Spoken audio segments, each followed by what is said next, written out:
अच्छे ऑफर तो हम सबको पसंद होते हैं। जब हमें किसी प्रोडक्ट पर भारी छूट मिलती है तो हम उसे तुरंत खरीदने का मन बना लेते हैं। फ्लिपकार्ट के बिग बिलियन डे सेल में बड़ा डिस्काउंट मिलने की वो खुशी, वो एक अलग ही अनुभव होता है, वो नशा ही अलग होता है। लेकिन क्या हो जब वो खुशी अचानक से दुख में बदल जाए? लेकिन क्या हो जब आपका खरीदा हुआ प्रोडक्ट, जिसे आपने सोच समझ के इंश्योर कराया था, खराब हो जाए और आपको समझ ना आए कि अब क्या करें? आप एक आसान समाधान की उम्मीद करेंगे, है ना? आप सोचेंगे कि कंपनी आपकी मदद करेगी। पर अफसोस की बात है कि फ्लिपकार्ट और जीव्स प्रोटेक्शन प्लान के साथ मेरा अनुभव बिल्कुल भी आसान नहीं था। यह एक लंबी और थकाऊ प्रक्रिया थी। यह एक बुरे सपने जैसा था। हर कदम पर निराशा ही हाथ लगी। कस्टमर केयर कॉल्स के चक्रव्यूह में भटकना, हर बार नई समस्या का सामना करना, डिजिटल खाई में खो चुके ईमेल और कोई स्पष्ट जवाब नहीं मिलना, और हर समय एक बेबसी का एहसास। यह सब बहुत ही निराशाजनक था। यह सिर्फ मेरी कहानी नहीं है, यह उन सभी के लिए एक चेतावनी है जो इन प्रोटेक्शन प्लान के भ्रम में जीते हैं। यह उन सभी के लिए एक चेतावनी है जो इन प्रोटेक्शन प्लान के भ्रम में जीते हैं। यह एक सच्चाई है जिसे नजरअंदाज नहीं किया जा सकता। यह टूटे वादों, कंपनी की लापरवाही और आपको जो सही में मिलना चाहिए उसके लिए लड़ने की निराशाजनक हकीकत की कहानी है। यह एक ऐसी लड़ाई है जो आपको अकेले लड़नी पड़ती है। चलिए मैं आपको अपनी परेशानी से रूबरू कराता हूँ। ये कहानी है मेरे फ्लिपकार्ट प्रोटेक्शन प्लान नाइटमेयर की। यह सब एक खरीदारी के साथ शुरू हुआ। मुझे फ्लिपकार्ट के बिग बिलियन डे सेल के दौरान एक नए फोन पर बहुत अच्छा ऑफर मिला। अपनी खरीदारी से खुश होकर मैंने जीव्स प्रोटेक्शन प्लान लिया, एक ऐसा इंश्योरेंस प्लान जो आकस्मिक नुकसान को कवर करने का वादा करता है। ये एक समझदारी भरा कदम लग रहा था, अनहोनी के खिलाफ एक सुरक्षा कवच। मुझे क्या पता था कि यह सुरक्षा कवच मुझे ही बेसहारा और निराश छोड़ने वाला है। कुछ महीनों बाद अनहोनी हो गई। मेरा फोन मेरे हाथ से फिसल गया, स्क्रीन टूटकर बिखर गई। मेरा दिल बैठ गया, लेकिन फिर मुझे इंश्योरेंस की याद आई। मैंने सोचा कोई बात नहीं, मैं कवर हूं। अरे मैं कितना गलत था, और यहीं से मेरा बुरा सपना शुरू हुआ। मैंने तुरंत जीव्स में क्लेम फाइल किया, इस भरोसे के साथ कि यह प्रक्रिया सीधी सादी होगी। हालांकि वेबसाइट फॉर्म, निर्देशों और छोटे अक्षरों में लिखे नियम और शर्तों का एक जटिल जाल थी। मैंने जटिल प्रक्रियाओं को समझने में घंटों बिताए। हर कदम पिछले वाले से ज्यादा पेचीदा था।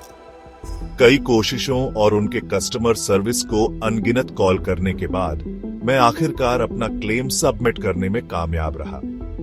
मुझे लगा कि सबसे कठिन हिस्सा खत्म हो गया है, लेकिन मुझे क्या पता था कि यह तो मेरी परेशानी की शुरुआत थी। शुरुआती प्रतिक्रिया आशाजनक थी। मुझे एक रेफरेंस नंबर दिया गया और आगे के निर्देशों की प्रतीक्षा करने के लिए कहा गया। वह इंतजार दिनों में बदल गया, फिर हफ्तों में, बिना किसी अपडेट के। दिन हफ्तों में बदल गए और फिर भी जीव्स की तरफ से कोई खबर नहीं आई। हर गुजरते दिन के साथ मेरी चिंता और निराशा बढ़ती गई। मेरा फोन बेकार पड़ा रहा और इंश्योरेंस कंपनी की चुप्पी बहरी कर देने वाली थी। ऐसा लग रहा था जैसे मैं एक अंतहीन इंतजार में फंसा हुआ हूं। मैंने बार बार उनके कस्टमर सर्विस को कॉल करने की कोशिश की, लेकिन मुझे लंबे होल्ड टाइम और ऐसे बेरुखी भरे प्रतिनिधियों का सामना करना पड़ा जो मेरी समस्या का समाधान करने से ज्यादा मुझे फोन काटने में दिलचस्पी रखते थे। हर बार कॉल करने पर मुझे वही निराशाजनक अनुभव होता। हर कॉल का एक ही निराशाजनक तरीका था। मैं अपनी बात समझाता, अपनी क्लेम डिटेल और रेफरेंस नंबर बताता, और बदले में मुझे वही घिसी पिटी बातें और खोखले वादे मिलते। ऐसा लगता था जैसे मेरी बात कोई सुन ही नहीं रहा। मुझे अपडेट के लिए 24 से 48 घंटे इंतजार करने के लिए कहा गया, लेकिन वादा किया गया अपडेट कभी नहीं आया। संचार की यह कमी कष्टदायक थी। मुझे अंधेरे में छोड़ दिया गया था, अपने क्लेम की स्थिति के बारे में अनिश्चित, या यह कि मेरा फोन कभी रिपेयर होगा या नहीं। यह अनिश्चितता और इंतजार की पीड़ा असहनीय हो गई थी। हर दिन एक नई उम्मीद के साथ शुरू होता, लेकिन अंत में वही निराशा हाथ लगती। मुझे अंधेरे में छोड़ दिया गया था, अपने क्लेम की स्थिति के बारे में अनिश्चित, या यह कि मेरा फोन कभी रिपेयर होगा या नहीं। यह अनुभव मेरे लिए बेहद तनावपूर्ण और निराशाजनक था। और मुझे नहीं पता था कि इस स्थिति से कैसे निपटना है। जैसे जैसे हफ्ते महीने में बदलते गए, मुझे शक होने लगा कि कुछ गड़बड़ है। हर गुजरते दिन के साथ मेरी चिंता बढ़ती जा रही थी। मेरे मन ने कहा कि यह सिर्फ अक्षम सेवा का मामला नहीं था, यह जानबूझकर किया गया लग रहा था। ऐसा लग रहा था जैसे कोई साजिश रची जा रही हो। ऐसा लग रहा था जैसे वे जानबूझकर प्रक्रिया में देरी कर रहे थे, उम्मीद कर रहे थे कि मैं हार मान लूंगा और चला जाऊंगा। हर बार जब मैंने संपर्क किया, मुझे और इंतजार करने के लिए कहा गया। मेरा शक तब और भी बाज गया जब मैं आखिरकार एक सुपरवाइजर से बात करने में कामयाब रहा। यह बातचीत मेरे लिए एक महत्वपूर्ण मोड़ साबित हुई। उसने मुझे बताया कि मेरा क्लेम रिजेक्ट कर दिया गया है क्योंकि मैंने कथित तौर पर कुछ जरूरी दस्तावेज जमा नहीं किए थे। यह सुनकर मैं हैरान रह गया। यह मेरे लिए एक नई बात थी। मैंने सभी डॉक्यूमेंट्स समय पर और सही तरीके से जमा किए थे। मुझे लापता डॉक्यूमेंट्सों के बारे में कोई सूचना नहीं मिली थी और मुझे यकीन था कि मैंने सब कुछ सही तरीके से जमा किया था। यह स्पष्ट था कि कुछ गड़बड़ थी। जब मैंने इस ओर इशारा किया तो सुपरवाइजर टालमटोल करने लगा और उसने कोई स्पष्ट उत्तर नहीं दिया। संचार की कमी या हुई असुविधा की जिम्मेदारी लेने से इनकार कर दिया। यह स्पष्ट था कि वे अपनी गलती मानने को तैयार नहीं थे। यह कॉर्पोरेट लापरवाही का एक आदर्श मामला था। दूसरों पर दोष मढ़ना, जिम्मेदारी से बचना और ग्राहक को ठगा हुआ और असहाय महसूस कराना। इस अनुभव ने मुझे सिखाया कि कभी-कभी हमें अपने अधिकारों के लिए लड़ना पड़ता है। इस पूरी घटना ने मुझे आर्थिक और भावनात्मक रूप से तोड़कर रख दिया। मैं हफ्तों तक बिना फोन के रहा, जिसका असर मेरे काम और निजी जीवन पर पड़ा। जीव्स के साथ लगातार उलझन, अंतहीन कॉल और उनकी लापरवाही से निपटने की हताशा ने मुझे थका हुआ और ठगा हुआ महसूस कराया। यह अब सिर्फ एक टूटे हुए फोन की बात नहीं थी।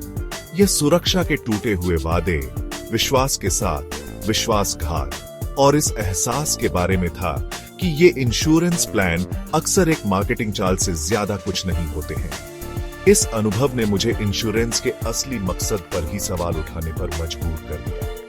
अगर कोई कंपनी जरूरत के समय अपने वादों को पूरा नहीं कर सकती है, तो आखिर इंश्योरेंस कराने का क्या मतलब है? फ्लिपकार्ट और जीव्स प्रोटेक्शन प्लान के साथ मेरा अनुभव इस बात का एक सख्त याद दिलाता है कि ये प्रोटेक्शन प्लान अक्सर सच होने के लिए बहुत अच्छे होते हैं।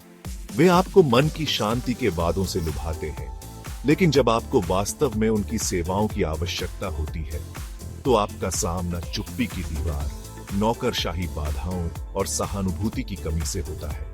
ये कंपनियां इस बात पर दांव लगाती हैं कि ज्यादातर लोग जटिल प्रक्रियाओं और समर्थन की कमी से परेशान होकर बस हार मान लेंगे। वे जानते हैं कि आपके अधिकारों के लिए लड़ने की लागत अक्सर लाभों से ज्यादा होती है, खासकर छोटे दावों के लिए।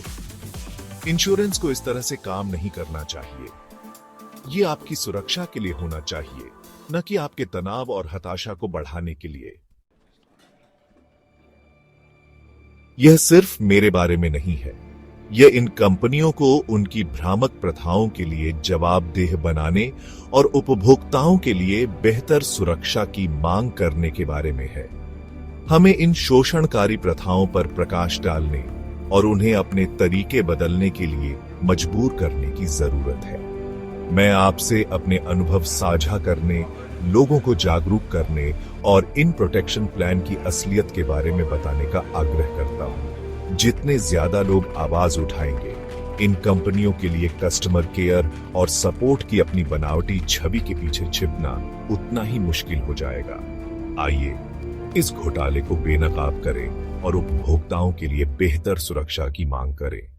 Check 1, check 2, check. आपकी आवाज मायने रखती है। अगर आपको फ्लिपकार्ट, जीव्स प्रोटेक्शन प्लान या किसी अन्य इंश्योरेंस प्रदाता के साथ भी ऐसा ही अनुभव हुआ है, तो चुप न रहे।